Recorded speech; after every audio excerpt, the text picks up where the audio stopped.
ಬೆಳಗಾವಿಯಲ್ಲಿ ಪ್ರವಾಹ ಭೀತಿಯ ಬಳಿಕ ರೈತರು ಪರದಾಡುವಂತ ಪರಿಸ್ಥಿತಿ ನಿರ್ಮಾಣ ಆಗಿದೆ. ಮಳೆಯ ಅಬ್ಬರಕ್ಕೆ ಸೋಯಾಬೀನ್ ಬೆಳೆ ಸಂಪೂರ್ಣವಾಗಿ ಹಾನಿಯಾಗಿದೆ.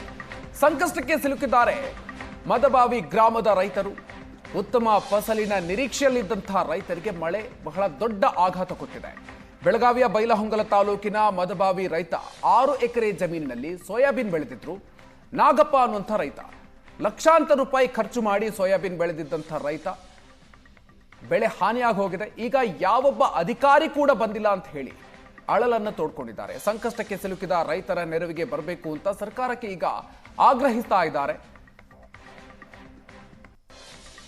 ಅತಿವೃಷ್ಟಿಯ ಕಾರಣಕ್ಕೆ ಈ ಬಾರಿ ಬೆಳಗಾವಿ ಜಿಲ್ಲೆಯ ರೈತ ಕಂಗಾಲಾಗಿರುವಂಥದ್ದು ನೀವು ದೃಶ್ಯದಲ್ಲಿ ಕೂಡ ನೋಡ್ತಿರುವಂಥದ್ದು. ಈ ಬೆಳಗಾವಿ ಜಿಲ್ಲೆಯಲ್ಲಿ ಈ ಬಾರಿ ಏನು ಅತಿ ಹೆಚ್ಚು ಮಳೆ ಆಗಿರುವಂಥದ್ದು, ವಾಡಿಕೆಗಿಂತ ಅತಿ ಹೆಚ್ಚು ಮಳೆ ಆದ ಹಿನ್ನೆಲೆಯಲ್ಲಿ ಬಹುತೇಕ ಬೆಳೆಗಳು ಕೂಡ ಹಾನಿಯಾಗಿರುವಂಥದ್ದು. ನಾವು ಈಗ ಬೆಳಗಾವಿ ಜಿಲ್ಲೆಯ ಬೈಲಹೊಂಗಲ ತಾಲೂಕಿನ ಮದನಬಾವಿ ಗ್ರಾಮದಲ್ಲಿದ್ದೇವೆ. ಈ ಒಂದು ಗ್ರಾಮದಲ್ಲಿ ರೈತ ಸಂಗನವರು ಅಂತ ಏನಿದ್ದಾರೆ, ಅವರು 6 ಎಕರೆ ಏನು ಸೋಯಾಬೀನನ್ನು ಬಿತ್ತನೆ ಮಾಡಿದ್ರು. ಆದರೆ ನಿರಂತರ ಮಳೆ ಕಾರಣಕ್ಕೆ ಇದು ಬಿತ್ತನೆ ಮಾಡಿರ್ತಕ್ಕಂತಹ ಏನು ಸೋಯಾಬೀನ್ ಇದೆ ಅದು ಬೆಳೆ ಬಂದಿಲ್ಲ, ಬದಲಾಗಿ ಹಾನಿಯಾಗಿರುವಂಥದ್ದು. ಹೊಲದ ಜಮೀನಿನಲ್ಲಿ ಸಾಕಷ್ಟು ಪ್ರಮಾಣದಲ್ಲಿ ನೀರು ಕೂಡ ನಿಂತಿರುವಂಥದ್ದು. ಹೀಗಾಗಿ ರೈತ ಉತ್ತಮ ಬೆಳೆಯ ನಿರೀಕ್ಷೆಯಲ್ಲಿದ್ದಂತಹ ರೈತ ಈಗ ಸಂಕಷ್ಟವನ್ನು ಎದುರಿಸಬೇಕಂತ ಪರಿಸ್ಥಿತಿ ಕೂಡ ನಿರ್ಮಾಣವಾಗಿರುವಂಥ ಕೇವಲ ಮದನಬಾವಿ ಗ್ರಾಮದಲ್ಲಿ ಅಷ್ಟೇ ಅಲ್ಲ, ಬೆಳಗಾವಿ ಜಿಲ್ಲೆಯ ಬಹುತೇಕ ಸೋಯಾಬೀನ್ ಬೆಳೆಗಾರರು ಕೂಡ ಇದೇ ಒಂದು ಪರಿಸ್ಥಿತಿಯನ್ನು ಏನು ಎದುರಿಸಬೇಕಂತ ಪರಿಸ್ಥಿತಿ ಕೂಡ ನಿರ್ಮಾಣವಾಗಿರುವಂಥದ್ದು. ಸಾಕಷ್ಟು ಅಪಾರ ಪ್ರಮಾಣದ ತೋಟಗಾರಿಕೆ ಬೆಳೆ ಆಗಿರ್ಬೋದು, ಸೋಯಾಬೀನ್, ಹೀಗೆ ವಿವಿಧ ಬೆಳೆಗಳು ಕೂಡ ಹಾನಿಯಾಗಿರುವಂಥದ್ದು. ನೀರು ಏನು ವಿಪರೀತವಾಗಿ ಉತ್ತರಾರ್ಧ ಮಳೆಯೂ ಕೂಡ ಆಗಿರೋ ಹಿನ್ನೆಲೆಯಲ್ಲಿ, ಸಾಕಷ್ಟು ಮಳೆಯ ಹಿನ್ನೆಲೆಯಲ್ಲಿ ಈ ಭಾಗದ ರೈತರು ಸಾಕಷ್ಟು ಸಮಸ್ಯೆನ ಎದುರಿಸುವಂತಾಗಿದೆ. ನಮ್ಮ ಜೊತೆಗೆ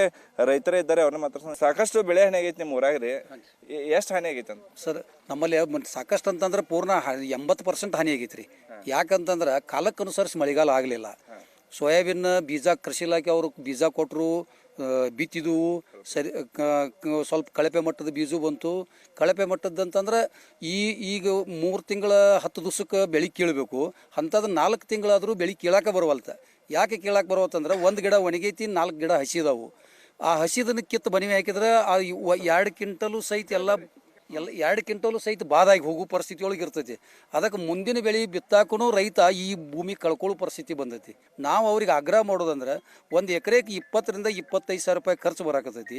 4 ಸಲ ಔಷಧ ಹೊಡೆದವು. ಈ ಇನ್ಕಮ್ ಅನ್ನೋದೇ ಇಲ್ಲ ರೈತ. ಕಳಪೆ ಮಟ್ಟದ ಬೀಜ ಆಯ್ತು, ಹವಾಮಾನದ ವೈಪರೀತ್ಯ ಆಯ್ತು, ಅದಕ್ಕೆ ಇನ್ಶೂರೆನ್ಸು ತುಂಬೆವು. ಸರ್ಕಾರದವ್ರು ನಮಗೆ ಪರಿಹಾರ ಕೊಡಬೇಕು, ಇನ್ಶೂರೆನ್ಸು ಕ್ಲೇಮ್ ಮಾಡಿ ಕೊಡ್ಬೇಕಂತ ನಾವು.